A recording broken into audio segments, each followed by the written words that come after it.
Welcome to Timebender Talks, the ultimate destination for professional photographers.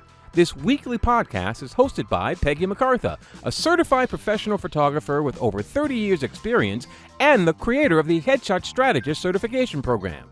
Peggy interviews a diverse range of experts in business, branding, marketing, networking, and photography.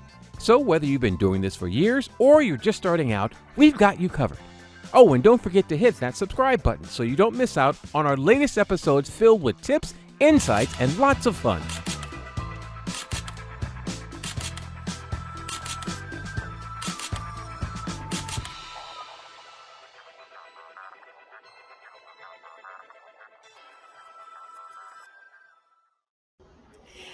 I am so excited because my friend Monica M. Henderson is with us today. And it is always fun when Peggy and Monica hang out together. I'm just saying, it's always a real thing. And Monica is in her spaceship today. Maybe she's in her time travel machine. Maybe that's what it is. That's right. I am becoming a time bender as well. There you go. Monica, thank you so much for taking the time to hang out with me today. Tell everyone else here how a little bit about yourself and where you are on your journey, because I feel like I'm pretty much up to speed with some of the things you're doing, but I want everyone else to know your awesomeness. Well, thank you. Thank you for admitting that I do have awesomeness. So my specialty is I call myself a genius activator. And what I focus on is organic intelligence and self-automation. Uh, Essentially, what everyone needs to understand is if you don't hack yourself, you will whack yourself. And so that's I know, right? That's that self automation is really about kind of how do you hack yourself so that you can actually do the things that you know you need to do. You know you needed to do it, but for some reason it just can't get done. That's kind of what the self automation is about. So we do all kinds of wonderful things on a daily basis to kind of make sure that you are hacking yourself in that process. And then really tapping into your zone of genius so that you can use your organic intelligence, right? Not leaning too heavily on other intelligence, but your own organic intelligence, pull that forward so that you can build a business and a life that is healthy, wealthy, and fulfilled. Monica and I have been friends in real life for several years now. And when we call Monica the genius activator, I just want you to know she's absolutely the genius activator. She seems to be able to see things in people that we don't see in ourselves. And it's funny because years and years ago, she was like, Peggy, what's your like 5 year, your 10 year, like, where are you going with your business? And I was like, I'm not just going to take pictures of people. That's what I do. And you were like, no, really, what is your goals? What do you want to do? And I was like, well, I would really love to have a business that was big enough and I had enough clients that I could hire other photographers and pay them like a real amount, not this, freelance $25 an hour thing, but really pay them what they're really worth and have them work for me. And really we could just like take over the world. And that was, gosh, 7 years ago, do you Yeah. think? Yeah. and and it was kind of funny because now I don't have a business that has photographers working for me, but instead I'm helping photographers make money. And so it's kind of still in line with that dream. And when you asked me that, I just literally, I had never thought about anything outside of my own photography business. Like that's all I did. Like I do my thing. And I'd have this fleeting thought now and then about like it'd be cool to be able to really grab some good photographers and really boost their business. But the way that it unfolded is really because Monica saw that in me, and she'd poke and poke and poke and poke, and I'd kick and scream and say, "Stop it!" And yes, throw a little temper tantrum now and then. But we need people in our life like that. And I hope this podcast kind of pokes at you guys once in a while and like gets you excited to go out and really flourish in what you're doing. But this month we are talking about being a heart-centered business. Mm. And so I want to know why you like helping people really live in their heart centered, their passion, and doing what they want. And you use your genius and your passion to do that. So tell us about heart centered businesses. Yeah. So if you're doing anything for money, right? You ideally want to be doing something that you actually enjoy and that feels good. But most of the time when we're young, right, especially when we're coming out of high school, they're like, go out and get a good job and make sure you could pay those bills, right? And I have kind of decided that, like, after hearing countless people who have lots of money, countless, about how, yeah, more money, more problems, more issues, those kinds of things. I thought, well, maybe that's not really the path. And so I've been really passionate about kind of like, how do we marry the two things, right? Who I really am and what I love and how I want to serve and be seen and express myself in the world, and how I support myself financially. And so that's always the conversation that I'm having with people. You can have both. Like, you can have a career that you absolutely love and you go in and both sides of your brain are on fire, both the creative side and the practical side are playing in the same space, and also pay for where you live and how you do things, and have enough money to do that. It is very possible to do both. But for some reason, we've all been kind of convinced that that's for the lucky ones, right? It's only for certain people, or lucky people, or for people who have parents who have lots of money and they don't have to worry about anything because they have a trust fund. It's only for them and it's not for everyone else. But the reality is, there are certain things that we all love that we can find in jobs on a daily basis, right? We can find every single day, right? I know I love to be in service, right? I feel weird when I don't have something to do to help someone. Like, literally, I go to a wedding, I'm like, y'all need help with anything? Can I pass some trays? Like, I just enjoy being of service to people, right? So finding a job that allows me to be in service gives me that opportunity to be able to do that. It doesn't necessarily have to be some like CEO position, top of the hill, top of the building. And so all of that kind of mindset that we've been indoctrinated into this entire time about, like, oh, only certain people can have jobs that they love and get paid for it. You got to be an athlete or a singer or an actor or a rich person to be able to do that. That is one of the main myths that we like to kind of debunk about this. And then the other part is that you can't do what you love in a way that serves people uh, in ordinary and everyday experiences. And this is what I love about photography, because photography has so much range. There are so many ways that you can be a photographer, right? So if you love taking pictures, if you enjoy being behind the lens and like having this creative eye on how you're seeing this one moment happening in front of you, there's 1,001 ways you can do that, and it actually can directly tie to how you like spending your time, right? So if you love sports, you can be a sports photographer. If you love um, if you love weddings, right? You're like, oh my God, I love weddings. You can be at all the weddings. If you love babies and puppies or nature, whatever it is, there's so many ways that you can actually be a photographer in that space. And so that's why this industry of photography is so amazing, because it actually is allowing you to be able to tie your passion behind having a perspective and a point of view, right? And being able to pull the beauty of whatever it is that you love having a point of view about forward. You get to say so many things with only one picture, right? A picture is worth 1,000 words, and you get to express yourself in such a beautiful way.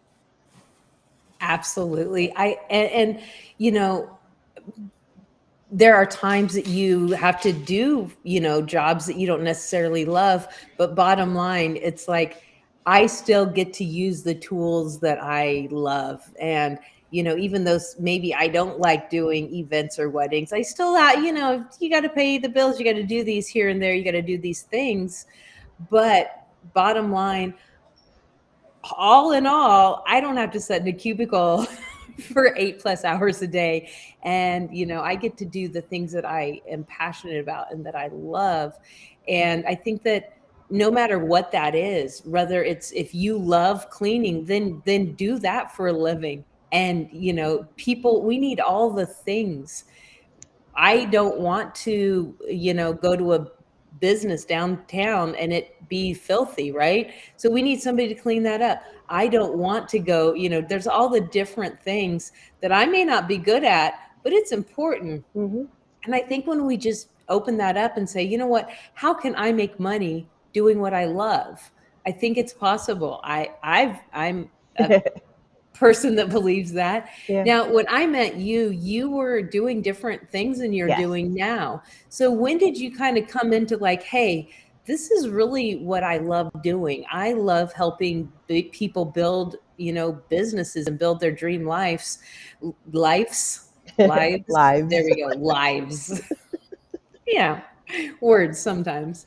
But when did you kind of go like, hey, I can make money doing this. I am a genius at this. So what's funny is what I was doing before was actually it was a direct circle from what I'm doing now. When when we first met, I was actually making custom wedding gowns for Orthodox Jewish women and other religious women and other formal wear.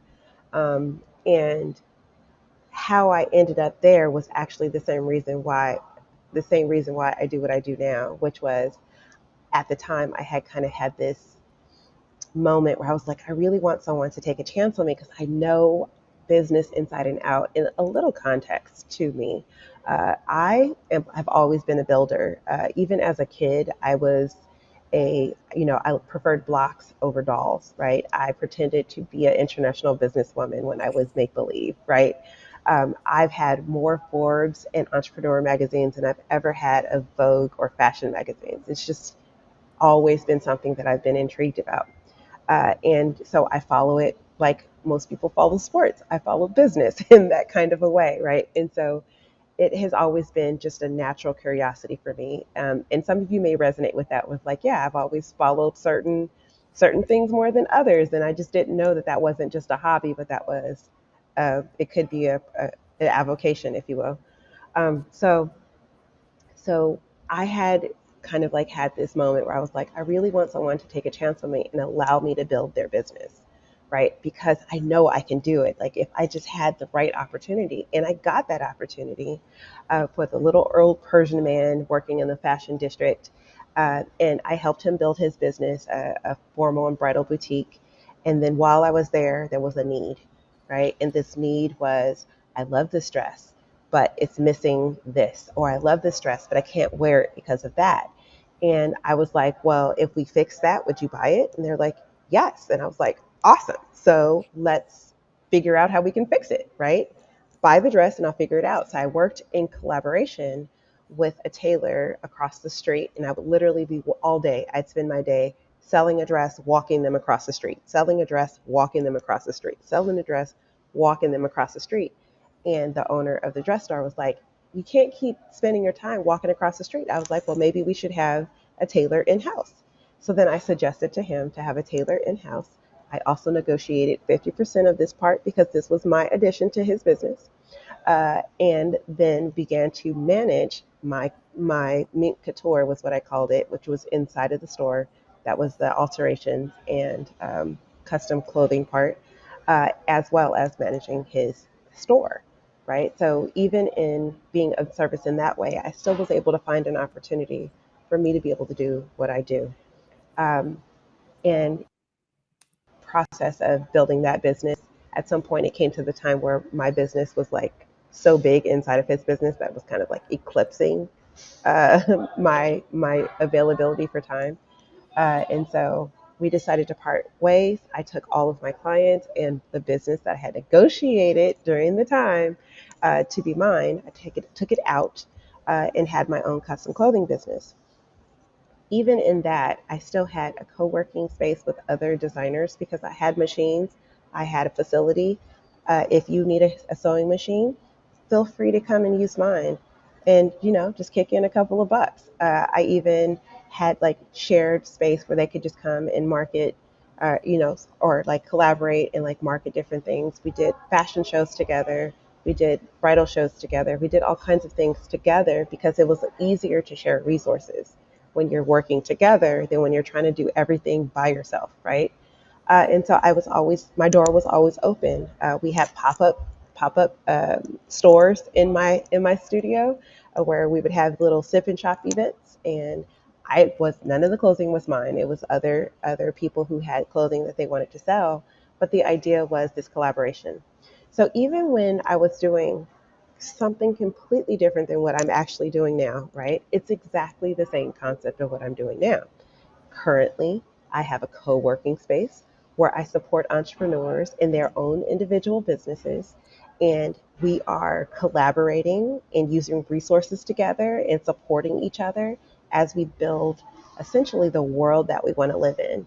Because I've decided that if I'm going to have that kind of platform, if I'm going to have that kind of space, I want people who are actually trying to enhance and expand the world that we live in as opposed to just doing a business for money. Yeah. I mean, it's not fun to just chase money. I always say that I do the things I need to do, and money works for me. Like it's not my problem how the money gets to me. I've got all these things going on. I got all Mm-hmm. these avenues. I'm going to go out and do what I feel the world needs. Like if I'm not out there making a difference in my world, then what is the point of me just sitting in the corner and gathering money? Like what is it What's the for? point? Exactly. I mean, don't get me wrong. I like the money. I'm not saying I don't like money. We need money because if we don't have money, we also can't Yeah. go out and change our world. So those things work hand in hand, but that's not my focus. My focus is doing my thing and helping people and being a part of things versus like, get away from me. You're going to take my money.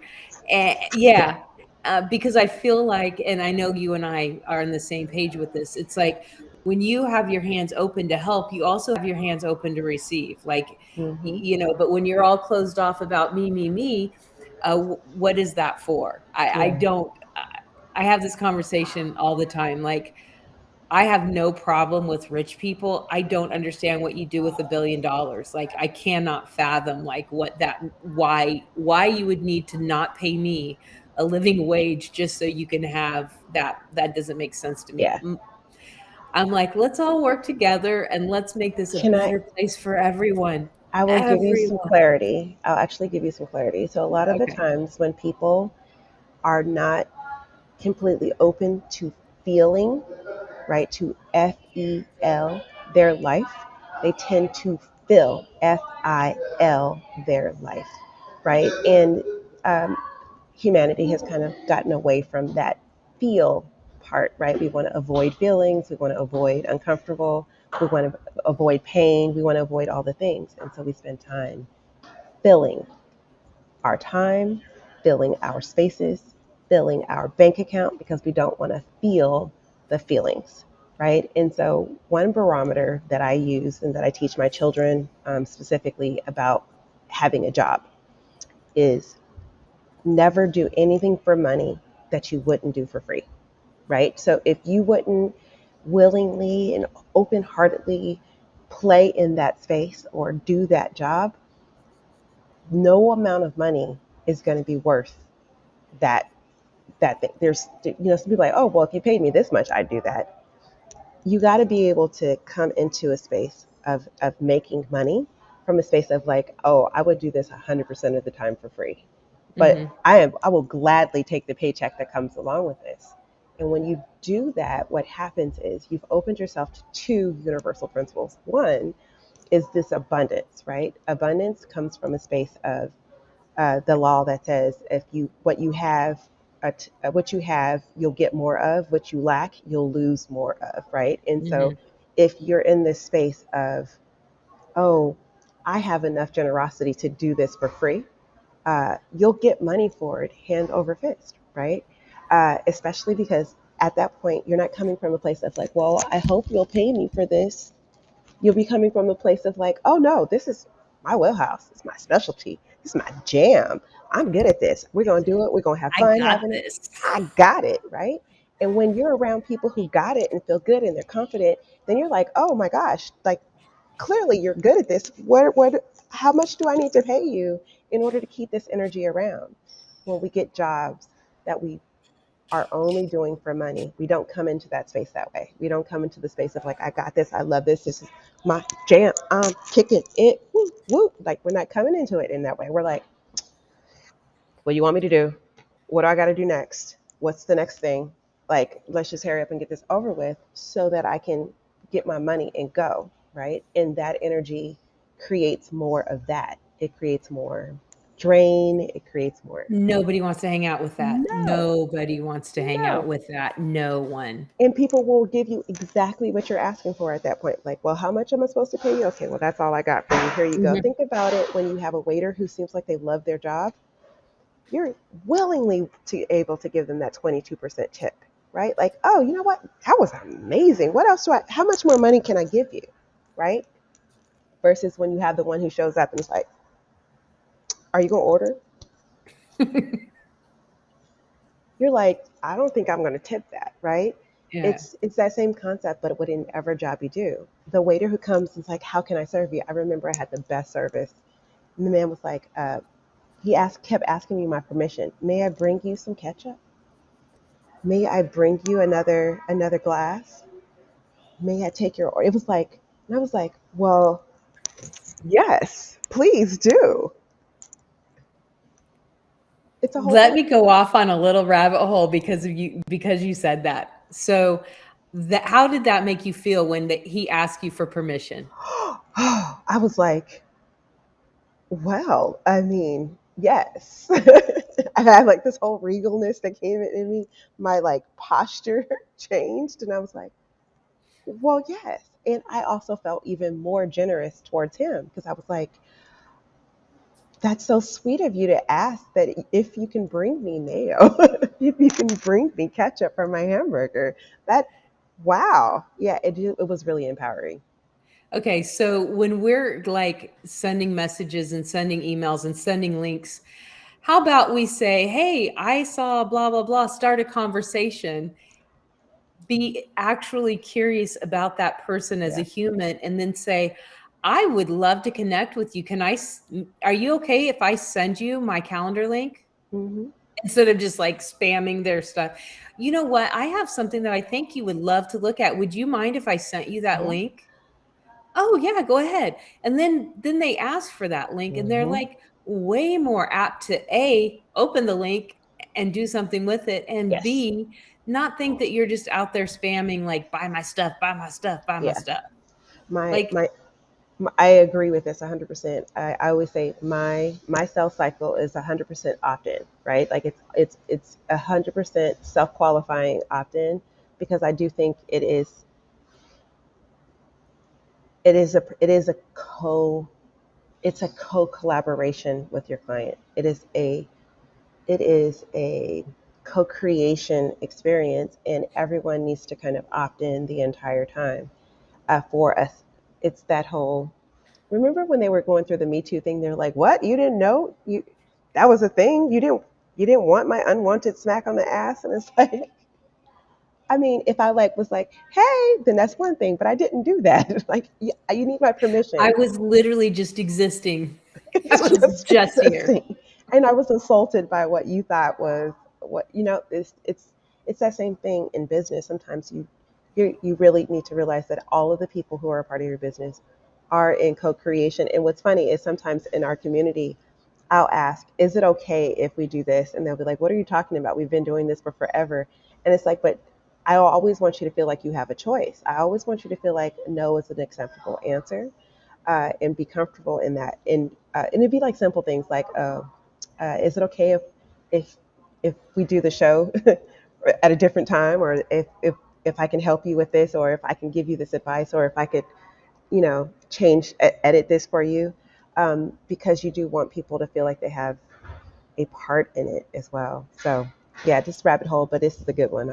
Cute Yeah, rabbit hole. I just because just you could see when you were telling the story, you lit up, and it's Yeah, like, see, we need to think about that in our business. yeah. When we don't just like, here, we this can help you do this. Nobody likes to be talked to like that. No. No one likes to be talked to like that. So keep that. That's just Oh a little yeah. extra bonus tip.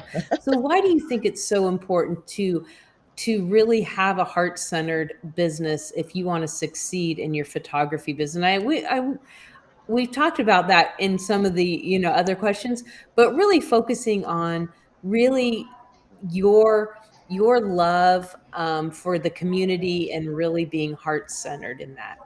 Yeah. So money follows excellence.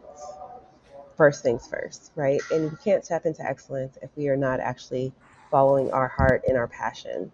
It's really hard to show up as someone else, um, when you're at best going to be a bad imitation of who they are, right? I mean, we've heard that phrase before. It's like you trying to be someone else is a bad imitation of who they are, and it's not you. And so when you can actually follow your heart, and like really in our program, in your program too, I know we talk about like the just statement, right? I just want this, right? When you build your business around what you really want and the activities that you really want, and you are clear about what you really want, it makes all of the work substantially easier, because the things that you love, you can lean into and you can spend all day, every day doing that.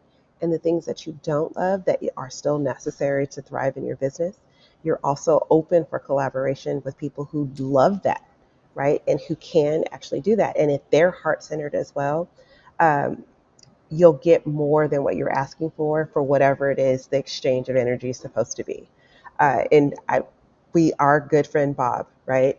Bob is a perfect example of that, right? He loves coffee. Oh God, he loves writing copy. He is like, he eats, sleeps, breathes coffee, right? And he's really good at it. And Peggy and I don't know if she's told on herself, but I know I am linguistically creative. Yes. Words are spelled however that I decide they're spelled that day, and sentences form however they form. And it's a creative expression. Some people don't appreciate it as much as others do, but it's not necessarily my strong suit. I could sit and try to write copy, but Peggy and I have both sat down together and tried to write copy, and we both threw separate temper tantrums about the same thing. Yeah. Yeah. It's not what we do. But having that collaboration with Bob, he was like, "Oh, I'll just send you a little something." And then what did we get in exchange? All of this other stuff. Pages of pages of pages. So Bob, he taught one of the courses, as did you, in the or one of the lessons in the program. But Bob, so when I was trying to like get my words together to like say, "Hey world, I'm here," I had like 12 pages of what I call word vomit. It was like everything I'd ever said about the program, everything I thought. And I was like, "Here, Bob, could you make this sound like an actual human wrote it and make it, make sense in an order and so forth?" And because I sent you, like, when it came back to me in a website form, like with pictures and diagrams, and he's like, "Just put that up." And I was like, "What?" Yeah. But that's because that's his genius. Like, Mhm. I'm not good at that. You're not good at that. We clearly have discussed that that is not something that you and I trade services with. We both Mm-mm. suck at. I'm dyslexic, and I know my strength. My brain does not work with words, and that's fine because I like my brain. I like all the other things it does. So I Yeah. find other people like Bob that can work with the words so that I can effectively communicate my message. But I'm sorry. We're see, I knew this was gonna happen. Monica and Peggy don't stay on topic well together. What? It's like, I mean, but it But still goes back to the heart-centered business, which is when you identify what you want and what you love and what you're passionate about, and you follow your heart in that way. Where the gaps are, you find other people who are equally passionate about those gaps. You pull it together, and magic happens. Magic magic, happens. magic. So you and I, before we came on, we were talking about someone else. Um, but the gist of it was like feeling like you and I are like, I know that you're not perfect, Monica, and Monica clearly knows that Peggy's not perfect. So let's tell on yourself a little bit Yeah. here. When did real life happen? When did you not um, follow your heart? When were you not really living in that Yeah. space? And how did you like redirect and correct that and get back into an amazing heart-centered business? Yeah. So part of my broken, what we call broken brain, right? It's not really broken brain, but it's just how my brain is kind of like skewed. Uh, Not doing something that I want is very difficult. It's a very difficult. Um, I don't know that there's been any time that I've done something that I didn't want. But there have been definite times where I was pushed more by the pain of my life instead of the vision of what I was trying to create or what I was trying to do.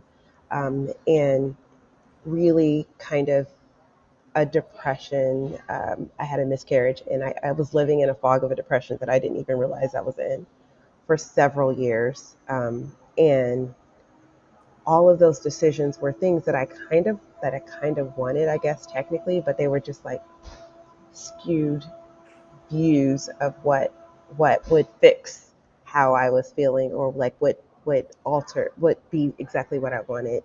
And it wasn't until like I had finally hit like this rock bottom moment where I was like, I can't do this no more, right? And this is the last time I could ever be here again, because I just can't. I can't keep having just stuff happen.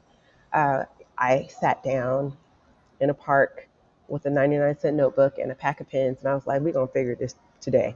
Today's the day. We're going to figure this all out. And that was when I decided, like, okay, well, what do I really want? And I wanted to live three words, which was healthy, wealthy, and fulfilled. I was like, if I could do those three things, if I could live healthy, like really healthy, but like not just physically healthy. When we think healthy, we think my body is healthy, so I am healthy. But I wanted healthy relationships. I wanted a healthy bank account.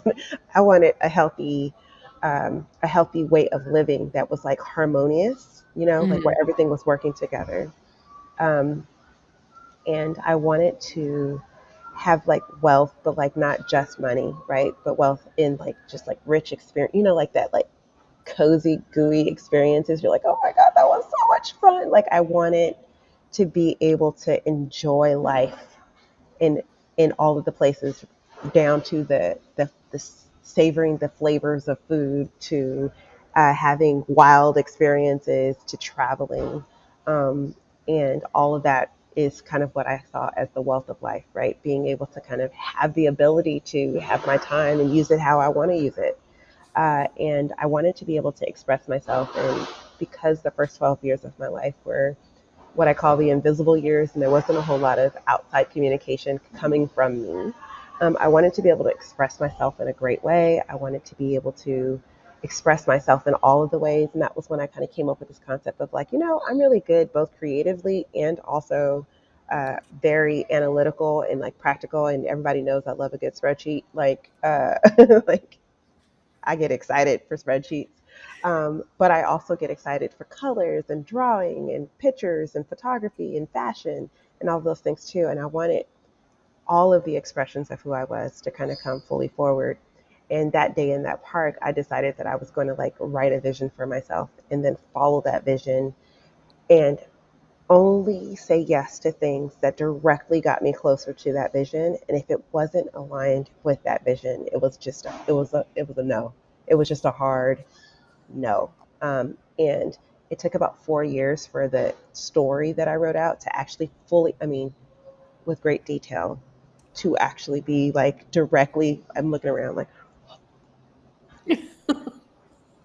oh my God, I'm here. I live here. This is I'm it. here.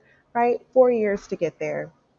And then when I got there, I was like, oh, well, if I could do this, what else could What I else could I do? do? And so then I leaned in even more and was like, okay, so if I can do this for myself, what can I do for the world? And that's kind of the phase that I'm in now, right?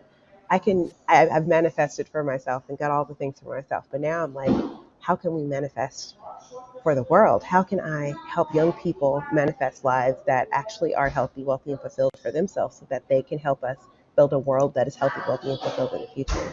How can I help people who have been traumatized and institutionalized, like be able to like turn that pain and suffering and chaos and crazy into something that is beautiful, that's profound for the world?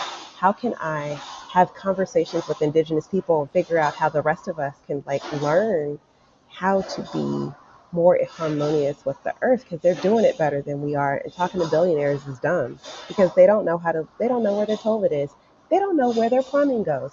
They don't know where their food is made. So because of that, why are we talking to them about sustaining the earth? And so now I get to be in co-creation space with amazing entrepreneurs who are heart-centered, who are helping me figure out how we're going to change the world. And I say we're creating a parallel universe. And in this parallel universe, we are able to kind of like function in our full weirdness. This body has some weird things that happen into it. This mind is strange and crazy beautiful. My emotions are vast and open and wide and deep and complex, and all of that can live in a harmonious place with Peggy's wideness of her feelings and emotions and her visions and beautiful creativity and her the way her body does the weird things that it does, and we could all be in this space together, but it's not like bumping against each other in horrible ways, but it's like actually like allowing us to unfold as even better humans because we're in the same together. So that's the parallel universe that Peggy and I get to live in sometimes, and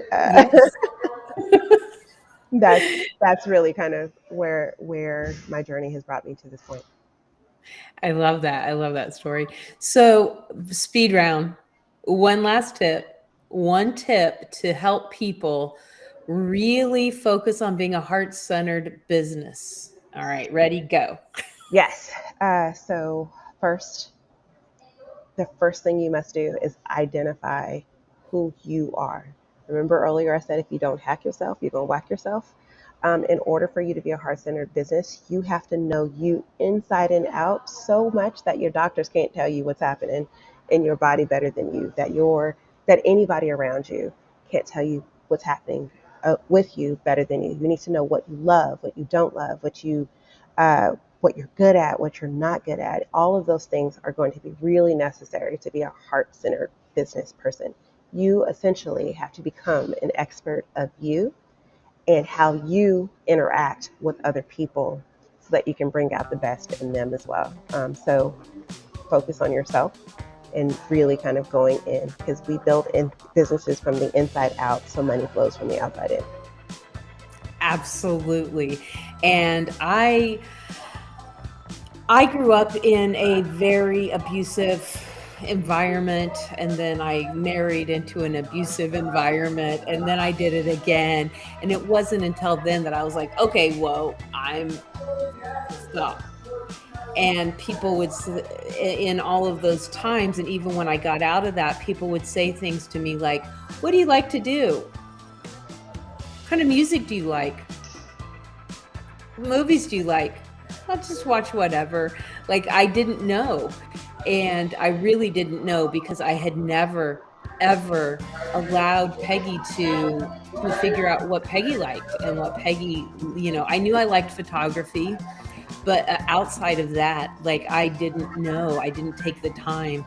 And then once I started diving into the things that I really liked and who I really was and discovering that is when I was able to come out and present those things and help my community, hopefully the world. Like, because when you don't take the time to know you don't know where your strong points are, and you don't know where your triggers are, and you don't know how to like navigate the world. So I love that you said that. So I'm just gonna like add on to that and say, yes, that's Yes. absolutely That part. that part. You've got to know. You've got to know. Monica, thank you so much for hanging out with me today. It's always fun to hang out with you. No, I love hanging out with you too. Thank you for having me on the show and giving me space to kind of share. So you can find Monica at monicamhenderson.com, and like everything, we didn't even mention, Monica does stand-up motivational comedy, stand-up motivational comedy. Like it's going to be a thing, and she's making it a thing. It's awesome. So many things that she does. Jump on her calendar and chat with her for 15-20 minutes and find out all there is to know about Monica. And that'll be in the description below. So thank you again. No problem. Bye, guys. We'll see you next week.